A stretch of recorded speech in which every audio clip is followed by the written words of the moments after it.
तो वाकया कुछ यूं है, एक छोटा सा बोर्ड रेडी की छत पर लटक रहा था जो हवा से इधर उधर हो रहा था। इस पर मोटे मार्कर से लिखा हुआ था, घर में कोई नहीं है, मेरी बूढ़ी माँ फालिजदा है और मुझे थोड़ी थोड़ी देर बाद उनको खाना देना और इतनी ही देर बाद उनको हाजत करवानी पड़ती है। अगर आपको जल्दी है तो आप अपनी मर्जी से फ्रूट ले लो और पैसे कोने में गत्ते के नीचे रख दें। साथ ही रेट लिस्ट भी लिखी हुई है और अगर आपके पास पैसे नहीं है तो मेरी तरफ से इजाजत है, आप ऐसे ही ले जा सकते हैं। मैंने इधर उधर देखा, पास पड़े तराजू में सेब तोले, 2 दर्जन केले शॉपर में डाले, रेट लिस्ट से कीमत देखी और पैसे रेडी पर गत्ते वाले कोने में रख दिए। जब मैंने वो गत्ता उठाया तो वहाँ 100, 50 और 10-10 के नोट पड़े थे। मैंने भी पैसे इनके साथ ऐसे ही रख दिए और उसको ढक दिया और इधर उधर देखता रहा, शायद को मेरी तरफ मुतवज्जा हो, मगर किसी ने कोई तवज्जो ना दी। मैंने शॉपर उठाया और वापस फ्लैट पर आ गया। इफ्तार के बाद मैं और मेरा भाई उधर गए जहाँ से मैंने फ्रूट खरीदा था। तो क्या देखता हूँ, एक पाश आदमी आधी काली दाढ़ी और आधी सफेद दाढ़ी सादा शलवार कमीज में रेडी को धक्का लगा रहा है।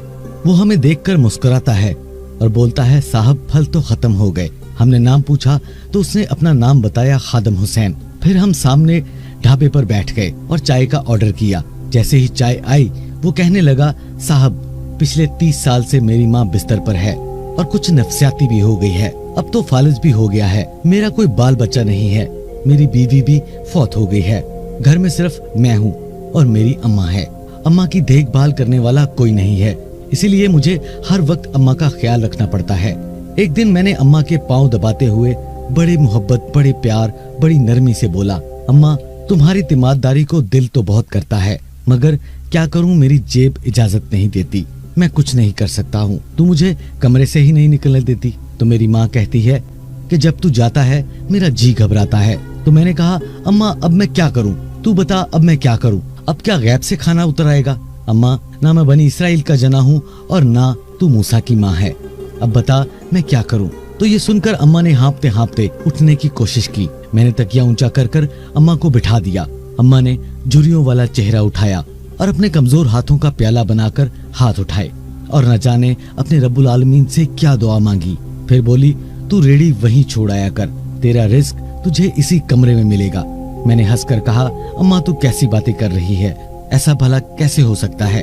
अगर मैं वहाँ पर रेडी छोड़ आऊंगा तो कोई चोर चकार उसको ले जाएगा। अम्मा तुम्हें तो पता है आजकल कौन लिहाज करता है भला, बिना मालिक के कौन खरीदार आएगा भला। तो अम्मा ने कहा, तू फजर से रेडी फलों से भरकर वहाँ छोड़ आया कर और शाम को खाली रेडी लेकर घर आ जाया करो और ज्यादा बकबक न किया करो।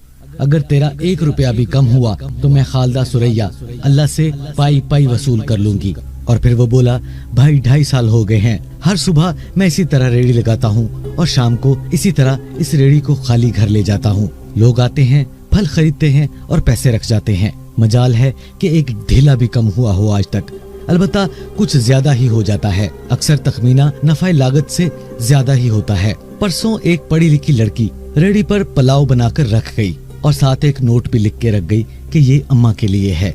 एक दिन एक डॉक्टर साहब वहाँ से गुजरे, उन्होंने अपना वहाँ पे कार्ड ड्रॉप कर दिया और उस कार्ड पर ये लिख दिया कि अंकल अम्मा की अगर तबीयत ना संभले तो मुझे फोन कर लीजिएगा, मैं घर से पिक कर लूंगा। यहाँ तक कि एक मर्तबा एक हाजी साहब का गुजर मेरी रेडी के पास से हुआ तो उन्होंने अजवा खजूर का पैकेट रख छोड़ा। जनाब अगर कोई शॉपिंग करने निकलता है तो मेरी अम्मा के लिए भी 1 आध सूट लेकर रख जाता है। रोजाना ऐसा ही मेरे इज्जत के साथ होता है, ना अम्मा अपने पास से हटने देती है और ना अल्लाह रुकने देता है। एक आदमी रसूल अकरम सल्लल्लाहु अलैहि वसल्लम के पास आया और अर्ज किया कि कौन ज्यादा हकदार है जिसके साथ मैं नेक सलूक करूं। तो आपने फरमाया, तेरी माँ। इसने दोबारा पूछा कि माँ के बाद? तो आप सल्लल्लाहु अलैहि वसल्लम ने जवाब दिया, तेरी माँ। उसने फिर पूछा कि इसके बाद? फिर भी आप सल्लल्लाहु अलैहि वसल्लम ने जवाब दिया, तेरी माँ। उसने वही सवाल फिर तकरार किया तो आप सल्लल्लाहु अलैहि वसल्लम ने फरमाया, तेरा वालिद। इसी तरह एक और हदीस में इमाम सादिक अलैहिस्सलाम फरमाते हैं कि एक आदमी रसूल अकरम सल्लल्लाहु अलैहि वसल्लम के पास आया और वालिदैन से नेकी करने के बारे में पूछा तो आपने फरमाया, अपनी माँ के साथ नेकी करो, अपनी माँ के साथ नेकी करो, अपनी माँ के साथ नेकी करो, अपने बाप के साथ नेकी करो, अपने बाप के साथ नेकी करो और अपने बाप के साथ नेकी करो। रसूल अकरम सल्लल्लाहु अलैहि वसल्लम ने बाप से पहले माँ का जिक्र किया। ख़वातीन हज़रात, इन अहादीस से ये वाज़ह होता है कि माँ के साथ नेकी करना बाप से पहले है और रसूलुल्लाह सल्लल्लाहु अलैहि वसल्लम का इन दो नेकियों का तकरार करना इनकी अहमियत की हाजिर है। एक और हदीस में इमाम बाकर अलैहिस्सलाम फरमाते हैं कि हजरत मूसा बिन इमरान अलैहिस्सलाम ने खुदा से इल्तिजा की कि ए पालने वाले, मुझे वसीयत कीजिए। तो खुदा ने फरमाया, मैं तुझे मेरे बारे में वसीयत करता हूँ। हजरत मूसा अलैहिस्सलाम ने वही सवाल फिर दोहराया। खुदा ने दोबारा वसीयत की। हजरत मूसा अलैहिस्सलाम ने फिर सवाल दोहराया तो खुदा ने जवाब में फरमाया, मैं तुझे तेरी माँ के बारे में वसीयत करता हूँ।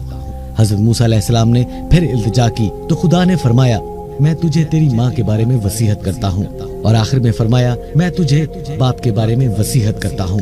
खुदा ने हजरत मूसा अलैहिस्सलाम को 2 मरतबा अपनी जात के बारे में सिफारिश की और 2 मरतबा वालिदा के बारे में सिफारिश की और 1 मरतबा वालिद के बारे में। इस हदीस से कई नुक्ते हमारी समझ में आते हैं। खुदावंद आलम बाप से पहले माँ को सिफारिश करता है। खुदा ने अपने बराबर माँ की सिफारिश की। खुदा आलम हजरत मूसा अलैहिस्सलाम को, जो नबी और मासूम हैं, उनके बारे में सिफारिश कर रहा है और इसे 2 बार दोहराता है। यह हक ममता की अहमियत को बयान करता है। ख़वातीन हज़रात, अगर आप फारिग हों और अगर आपके वालिदैन काम कर रहे हों और आप देख लें तो फौरन उठकर उनके साथ उनकी मदद किया करें और साथ उन्हें ये कहें कि अम्मा जान, अब्बा जान, आप रहने दें, मैं आपकी मदद करता हूँ, आप बैठ जाएं, आराम करें। फिर देखिए दुनिया और आखिरत की कामयाबी आपके कदम चूमेगी। ये तो ख़वातीन हज़रात, हमारी आज की वीडियो यही तक थी। हम उम्मीद करते हैं कि आपको हमारी आज की वीडियो बहुत पसंद आई होगी। और पसंद कैसे ना आए, क्योंकि बात हो रही है माँ की। इन बातों से हम इस नतीजे पर पहुँचते हैं कि वालिदैन खासकर माँ के हकूक वाजिब हकूक में से हैं और आयात और रवायात में इसकी बहुत ज्यादा अहमियत वारद हुई है और इसकी बहुत ज्यादा ताकीद हुई है। यहाँ पर ख़वातीन हज़रात, हम आपको एक मालूमात देते चलें कि ईरान में हज़रत ज़हरा सलामुल्लाह अलैहा की वलादत के दिन को माँ से मखसूस किया गया है और इसे यौम मादर कहा जाता है। इस दिन में वो औलाद भी जो साल भर अपनी माँ की मुलाकात को ना गई हो, उससे मिलने जाते हैं।